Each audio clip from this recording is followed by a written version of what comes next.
بله سلام علیکم بیننده گرامی بفرمایید. سلام عزیز برادر. علیکم السلام و رحمت الله و برکاته.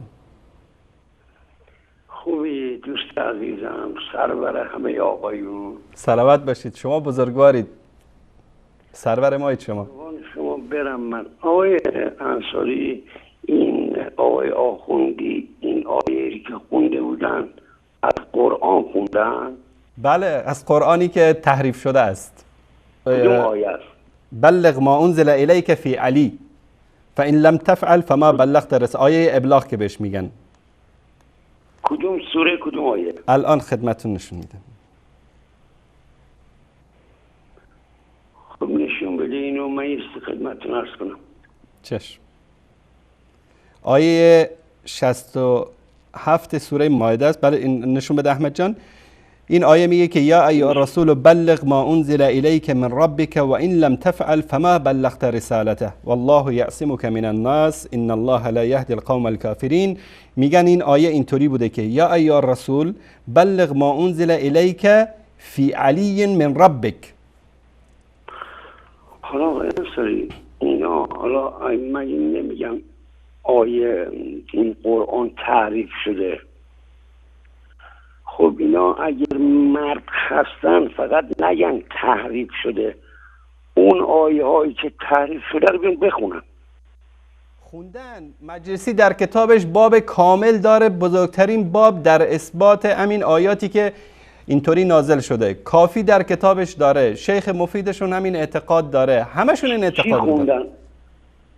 چه جور آیه خوندن؟ چی خوندن؟ من لحظات پیش خوندم بعضی روایتاش رو، الانم خدمتون از میخواید از بهار الانوار بعضی از این روایت یکیش اگه بگی بس آقای انصاری نمیخوام موزم وقت بشم. چشم. الان من خدمتون میخونم. این کتاب بهار الانوار هست، احمد جان نشون بده. اینم جلد 35 در اینجا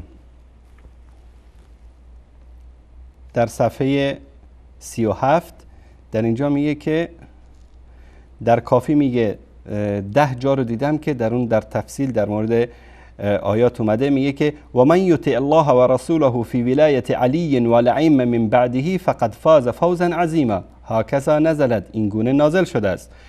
این یک نمونه. فستعلمون من هو في ضلال مبين يا معشر المكذبين حيث آتاكم رسالة ربي في علي والأئمة من بعده هكذا أنزلت. این گونه نازل شده. سأل سائل بعذاب واقع للكافرين بولاية علي ليس له دافع ثم قال والله نزل بها جبرائيل على محمد صلى الله عليه وسلم. این گونه جبرائیل به محمد صلی الله علیه وسلم والله که این گونه نازل کرده. جانم. حالا ببخشید اینو کی به مجلسی گفته که این آیه مثلا تعریف شده؟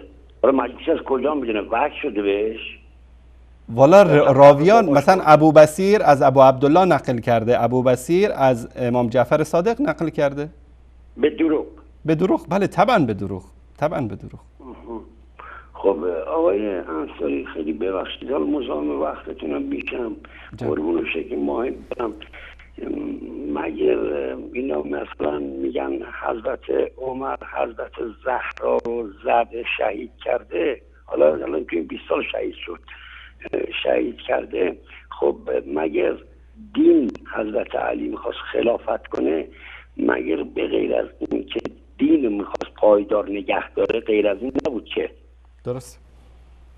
خب دین میگه زنده به گور نکنید، به زنان احترام بذارید، نمیدونم زور نگید، توهین نکنید. دین میگه به خاطر ناموست اگر کشته شدی شهید هستی. من قتل دون عرضه فهو شهید. نه میخوام بگم مگر میخوام آقای انصاری یه چیزی بگم، مگر دین این نیست؟ مگر علی نمیخواست پیغمبر باشه و حرفای رسول خدا رو بعد از حضرت ابوبکر و عمر و عثمان خلیفه رو نگه داره؟ مگر نمیخواست این چیزا رو پیاده کنه دینو؟ پس چجوری نشست زن خودش زدن؟ خب بس این چه دینی رو میخواست پیاده کنه؟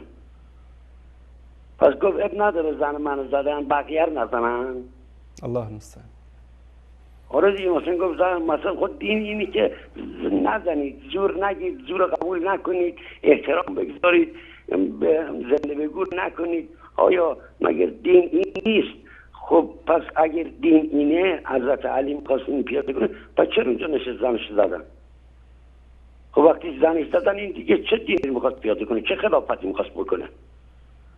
همون حرفی که اون استاد عزیزم زده بود، یکی از این سخنرانان، اسم شریف یادم رفت، خیلی قشنگ سخنرانی میکنه، لباس شخصی داره، روش جوگندمی، نمیدونم آقای محمدی چیه اسمش، خیلی سخنرانی قشنگ.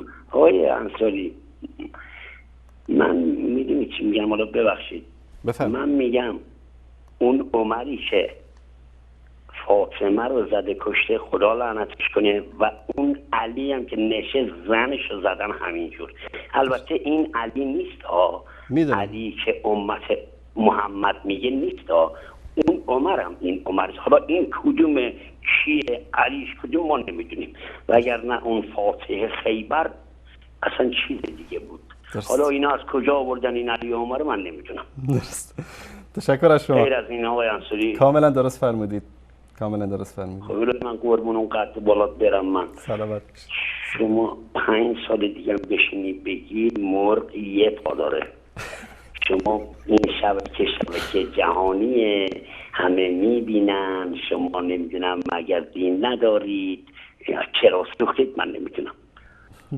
تشکر از شما آقا محمد بشم. ببخشید مزاحم شدم، یکی دو تا سوال می‌خواستم بپرسم، فراموش کردم اصلا.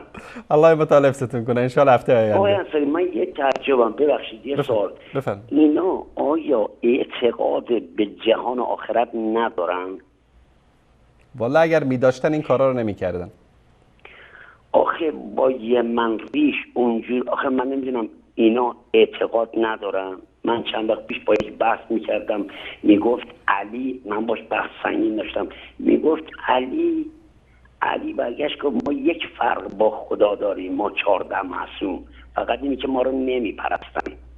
ببین شما رو خدا آقای انصاری، الله یعنی خدا رو شد که خدا الان میپرستن متاسفانه میپرستن. الان خدا رو شد که الله متعال شما رو فرستاد و الله هم لطفی بر ما کرد، ما رو آگاه کرد، به راه راست هدایت کرد توسط شما شبکه‌های حق و حقیقت. وگرنه آقای انصاری ما هم دوزخی بودیم. الله المستعان. خدا رو شکر، خدا رو شکر، خدا این لیاقت به ما داده. الحمدلله. الحمدلله. قربون شما هم برم، همیشه به خدا شما رو دعا می‌کنم. احمد جان بگو دوست دارم، هرچی هم به من بد کنی با دوست دارم. سلامت باشی. من قابل نیستم احمد جان، من قابل نیستم، قزوینی فدات شه. قربونت برم، شبت بخیر. تشکر از شما، خدا نگهدارت. خدا نگهدارت.